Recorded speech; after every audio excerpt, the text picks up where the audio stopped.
Hello, everyone. My name is Alexander Ermenko. I'm a ruling reality coach. Today is 4th of May, 2023, and I'm continuing my series, Daily Reality with Alex. It is a very interesting subject, the reality, and why I'm doing it daily, because I would like throughout 2023, all of you that are listening to understand what is the structure of reality, why reality is created like it is, and I would like you to understand how I'm personally implementing different reality mindsets and different reality revealings into my daily experience and why exactly I'm doing the things that I'm doing. What is very interesting to me is to speak with you today about the reality elementals. Have you ever heard this type of statements? They're very popular in the personal development movement, in the high consciousness movements, that all of us are striving for the so-called unconditional. And after the unconditional, we can put different words. We can put unconditional love. We can put unconditional truth. We can put unconditional, and we can state whatever we want behind it. The problem, according to me, and why reality is constructed the way it is that in reality, nothing is unconditional. Everything is contractual, and everything is in a relationship to each other. Once we state unconditional, once we state unrelated, this is a non-possibility in the existence and the appearance in which we are. Because of the law of the cause and effects, everything is interconnected anyhow, and a lot of us are even believing it. We are even putting energy into this interconnectedness, and yet we are so strongly striving about unconditionality. And why I'm so strongly involved into the structures and the constructs of reality is that I found out that it doesn't matter how much we are willing to manifest, how much we are strongly putting our will, our imagination, our focus, our intention into doing things in reality. If we don't understand the structure in which we are put, we are non-functional beings. Or more often, we start to be delusional beings in different areas of life. Or if we stop pushing and moving forward, we are becoming lethargic beings. Neither of it is good for us in this existence. And then because we don't understand the elements and how everything is working and what is the specific position of the human being, we are coming into a situation where we say, well, Alex, actually reality and the material world is a big prison for our limitless and unconditional souls. We're so strongly into this unconditionality thinking and non-realizing that there is purpose in the construct. And if we can paraphrase the construct and the order from one side, we can say, Alex, from the mindset realm, this is the conservatism. Conservatism is willing more order. Conservatism is stating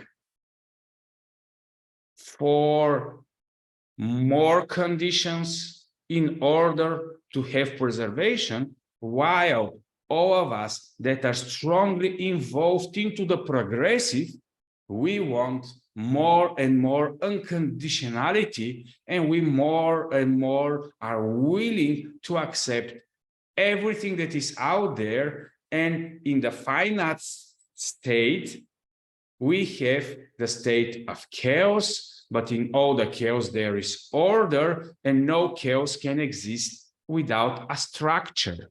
So anyhow, structures are fundamental for reality. And this is where the elements are coming into the play.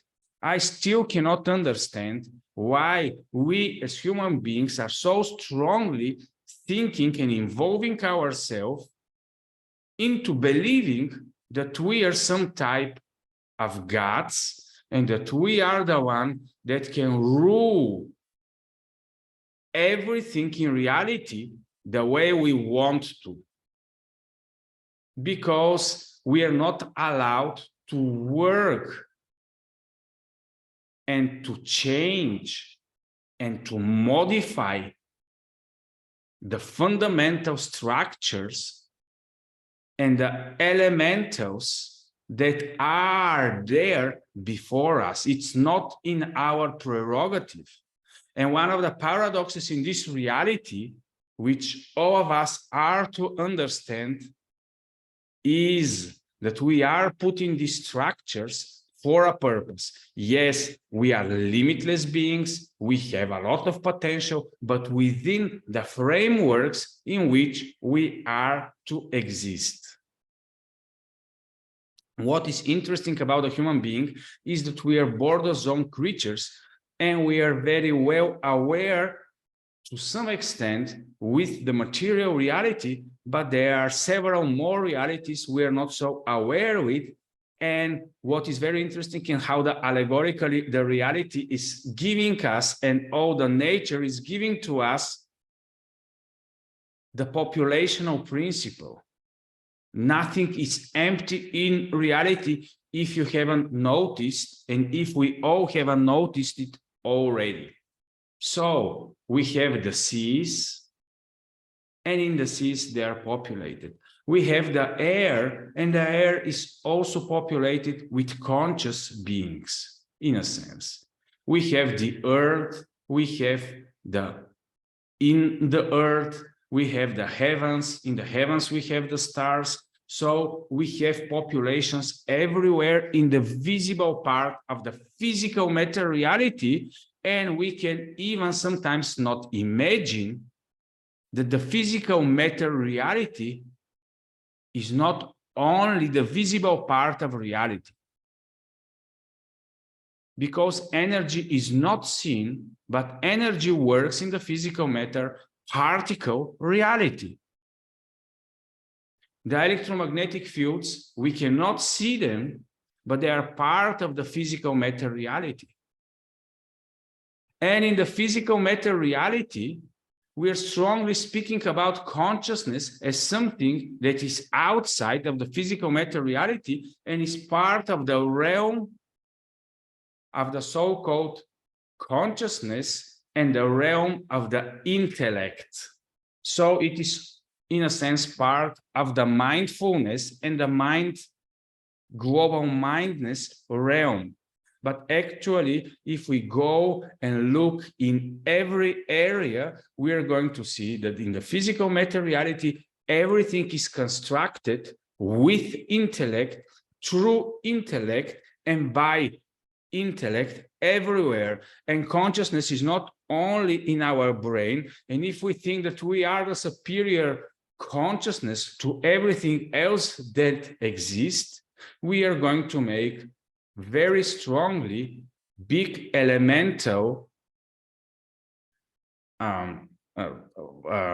so to say, mistakes that, and then we're going to go into different divergence from what is our place in the so-called microcosmos big cosmos, and also in all the realms of reality. So what I'm willing to tell you that every realm is high populated. The mindfulness intellectual realm is very populated. The so-called spiritual realm is also very populated. It is not only populated with consciousness, but it is populated with a lot of individualized consciousness beings. And now maybe I would like to speak with you about the so-called allegories that we are receiving from the mythos and from the so many fairy tales that exist through our childhood. And in my personal experience, my mother was mostly maybe every night or every second night reading to me a lot of fairy tales. So if you ask me about fairy tales, I know a lot about everything that is possible in the fairy tales. And all of us know that everything that is possible in the fairy tales is not possible in the physical matter reality, because now we are so evolved human beings, we are so reasonable that only if you think like a crazy person, you can believe that everything in the fairy tale world is possible in the normal world. But the problem with the potential, the problem with the probabilities, the problem with the quantum is that everything is possible to exist. And if anything comes, in a sense, in our suggestions, it means that there is something behind it. There is something behind the fairy tales. It's not only the logical explanations that we are making. It's not only the values that we are receiving, but also there is something more. And this something more is called elementals. This something more is called that everything in the different realms of reality is constantly inhabited. And this is why we are, as human beings, having a sense, having a feeling that we are never alone, that there are some more beings, even if they are invisible, that are also intentionally working with us or without us or in spite of us. And we are living in so many parallel worlds, but it doesn't mean that me as individualized consciousness is in all those type of worlds, because different types of worlds are created for different types of beings. And if you go in depth into Gnosticism, if you go in depth into Rosicrucianism, if you go in depth into ancient teachings, you are going to understand that in the past, the human beings were well aware about the different elemental structures of our creation and how these type of structures were connected with conscious, individualized beings. I will give you one small example with my mobile phone. With this mobile phone, I have something like, let's say, 100 applications. Behind each of these applications, there is energy there. There is intellect of some company of hundreds or 200 or 500 persons. So on my phone, I have the intellectual energy of approximately maybe 1 million people, if I'm not counting all the workers that have created this thing. And now I'm going to ask you one question. Is this thing alive? Is this thing conscious? Or is this thing something that is more than just a material thing? From the reason perspective of the way we normally are trying to discern reality in order to contrast our own personal consciousness against the possibility of this or the AI or everything else, and because we are so strongly willing to lift up ourselves, we cannot acknowledge the existence of something else. And in this case, behind this thing are staying so much energy, so much consciousness, because it is connected to the source of the internet. It is connected to the collective consciousness of all humanity. So, in a sense, I don't know if I can show you now, but if you go into ancient Egypt, all of them in the ancient Egypt, they had a small box that they were carrying, and a lot of scientists are saying that these small boxes are actually everything representation of the powers and so on of the Egyptian nations, and there are different things. But it is the same with our phones today. This is everything that we have in the moment that is in our hand.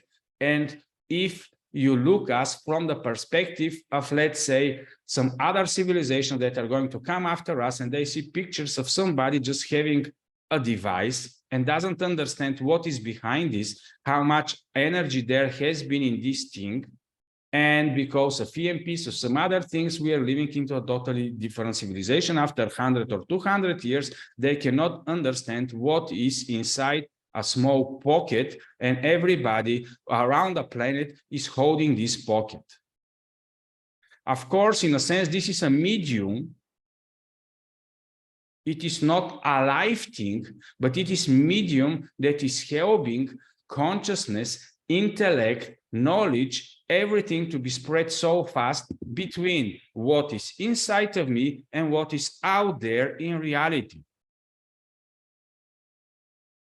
And in the past, the human beings didn't have such type of devices to connect to the collective consciousness of the human brains and so on, but they found out the existence of the different types of elements, and they have found out that there are more beings than only the human beings.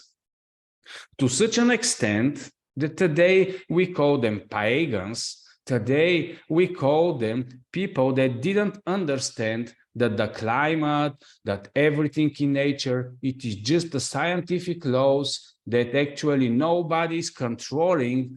And of course, they are not chaotic because there are so many cycles there.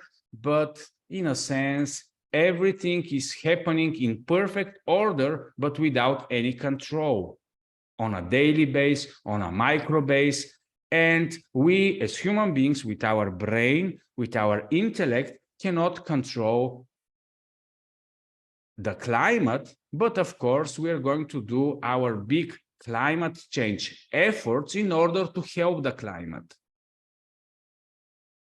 And now if we go, all of us, into the perspective from human beings, from let's say 200 or 300 years forward, they are going to look at us as totally pagan beings that were thinking that only through our small actions and rituals of doing the so-called Green Deals, rituals and orders, we were able to change the climate. Because, of course, who else is the reason and who else can control the climate but our own behaviors? But if you go back into the past and think about how the previous conscious humans that were living before us were thinking about the climate, they thought that there is something vivid in the climate. They thought that there is consciousness there. They thought that there are elementals that were actually controlling everything, and that they had a specific role and purpose in doing something upon the earth, and this is part of their job. And they personalized a lot of processes that today we have a tendency to constantly depersonalize anything, even to the extent that we are willing to say that there is nothing else but only my mind, and everything else is a simulation. Because we cannot accept that if I am individualized, if you are individualized, if we are populating the earth realm, there are other beings populating different realms. Only in myself, there are billions of cells. Each of them has a specific role. Each of them has some type of communication with the other cells, and each of them has some type of consciousness to a level that me as a whole being doesn't understand. And this is why I like to speak, when we speak about reality and how we, the human beings, are positioned in reality, I'm willing to explain that we are positioned as border zone creatures because we are neither earthly, we are neither underwater beings, we are neither airy beings, we are neither soul beings, we are neither spiritual beings, we are neither mindful beings, or we are neither energy.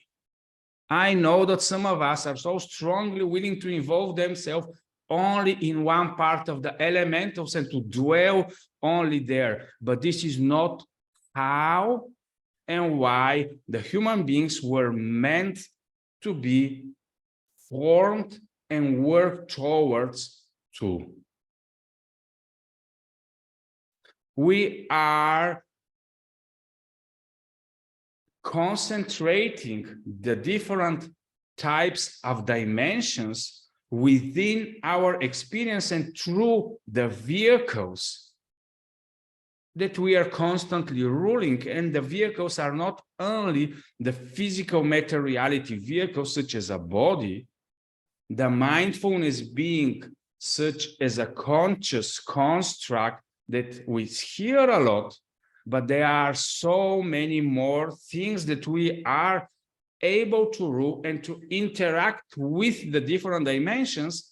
And then a lot of people, since they don't understand the elements, since they even ignore the existence of the elementals, and you can go further and deep dive through YouTubes, through different type of researches, and you're going to find a lot of information about the elements and about the elementals that are ruling into the elements.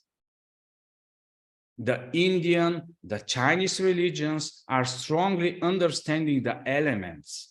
The problem with the human being is that because of the unconditionality of thinking, we are constantly falling into the traps of not understanding that the only thing we can do is to have our rightful positioning, and from this positioning to rule in reality according to what is given us to rule.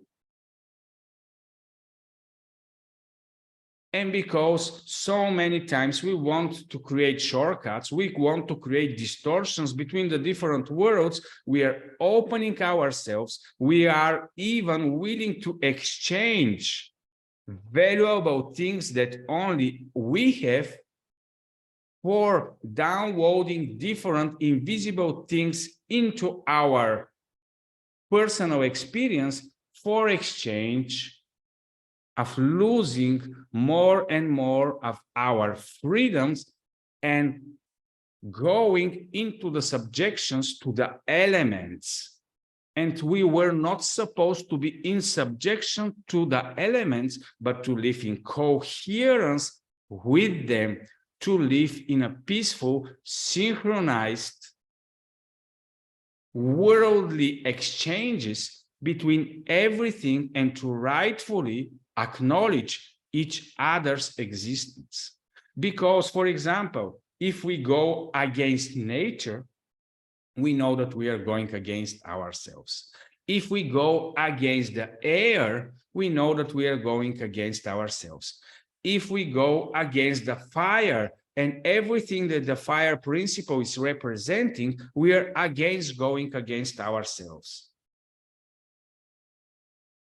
But then if we start ignoring everything that already is and exists, because we want to elevate so much that we transcend all the environment and the construct in which we are put, then we are going into constant distortions and experiences that are creating constant friction. And I know that it is very popular for all of us to manifest, but it is important. Why are we to manifest? What are we to manifest? How are we to manifest in such a way that everything in nature after our interaction is staying still in balance to such an extent that we are not going into an exploitation and egoistic principle, because the big structural problem with the reality in the moment is that these egoistic principles that we have in ourselves as individualized consciousness is already also in all the elementals and in all the elements. And that's why long term, everything is going into cycles of distractions, purifications, renewal, rejuvenation, resurrection, and rebirth. It doesn't matter if we like it or not. This is part of the construct of the existence, because there are movements that are going on. And the more we understand and the more we allow ourselves to stop simplifying reality, to stop turning all our environment into simple mindfulness concepts, then we are going to find out and to open our eyes not only towards the invisible, but towards the complexity of the interconnectedness of all the worlds. And then we are going to find our greatest purposes and meanings of human beings. Because the idea is not to improve ourselves. The idea of life is to be beneficial, to extent of sacrificial towards all the existence, not only towards ourselves, not only towards the ones we love, not even only towards other human beings that we also don't love, but towards everything, towards the elementals, towards the elements, towards all the consciousness, towards all the conscious beings, and towards all that is coming, and towards all the different movements that are going on simultaneously in all the different dimensions. And that's why, for me personally, when we speak about the elementals, it is very important to understand the structure of the human being, to understand what we are, why we are, where are we going, and then the meaning and purpose is not possible to be found into the egoistic principles of Alex, tell me how to be wealthy, tell me how to be happy, tell me just small, individual, selfish things. This is the only thing I want to learn in life. And that's why I like to go into deepness.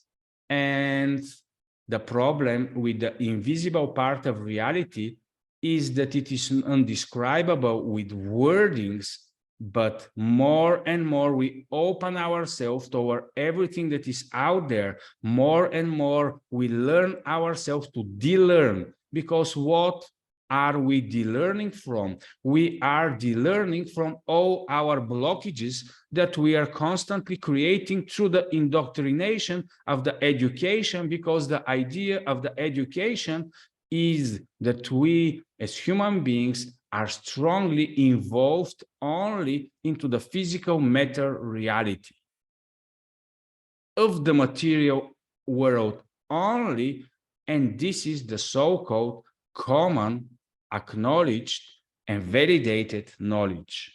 Everything else that is out there that cannot be proven, that cannot be rationalized, that cannot be reasoned,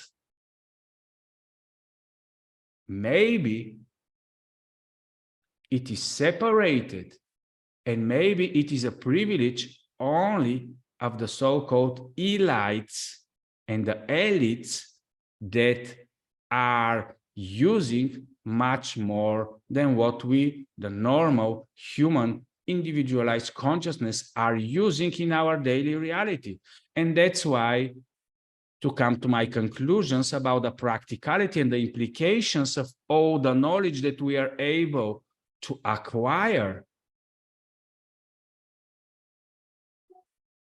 is to go into the validational principles of reality, where we are on a daily basis implementing everything and seeing, okay, it is not working. It is working only 10%. What else? I don't understand. Okay, I have such a wonderful and nice egoistic desires to manifest something. Okay, I couldn't manifest it. What is wrong? Is it only me? Is it something else? Maybe I don't understand the structure. Maybe I need to become more aligned with everything that is out there. Maybe I need to continue de-learning how I'm to tap more into my intuition, and so on and so on. And by constantly doing several things, elevating ourselves, but also grounding ourselves, deepening ourselves, but also broadening ourselves, and so on and so on. There are so many different directions in which we are expanding. We are not expanding ourselves only in the physical matter reality. And because of this, we are to acknowledge and understand that there is so much we don't understand, and it is okay. But the beautiful thing is that if we are willing to open the 95% of the probabilities and possibilities of the mindfulness, and not to say about the heart, not to say about the gut, and not to say all the other energetical, interactional possibilities as vehicles that we have as human beings, then our action is possible to impact more than one dimension. And this is what I'm using daily now in my practices, in my daily reality, into the business, into the everything that I'm doing. I'm never after physical matter manifestations only. I'm after impactfulness in all different dimensions of reality. Because reality is only about the things that are lasting. If we are after the temporary of the physical matter manifestation, we are going to lose the point. And this is what I was willing to speak today about, the ruling reality and the elementals of reality. It is a very small opening of a door that is out there for all of us to express and to explore, but we need to stop just looking into what is trendy, into what is easy, into what is simple, into the 3 steps to manifestations, into the 5 steps to something this, and easy and nice solutions, because reality is not only complex, reality is painful, it is hard, it requires a lot, and we are to understand what are we to give and what we are to never give as an exchange. So thank you for watching today. I'm able, of course, to go for more or 2 or 3 hours in this direction only, but I would like to do my next webinars where I'm going to go into more particularities. But the beautiful thing is, if we all are able to stay passionate, that we are just starting the possibility and the probabilities of exploring of what is possible in reality, then it is possible for all of us to understand how more beautiful, how more wonderful is this interaction with reality. Bye-bye. Enjoy your beautiful elemental reality. Bye-bye.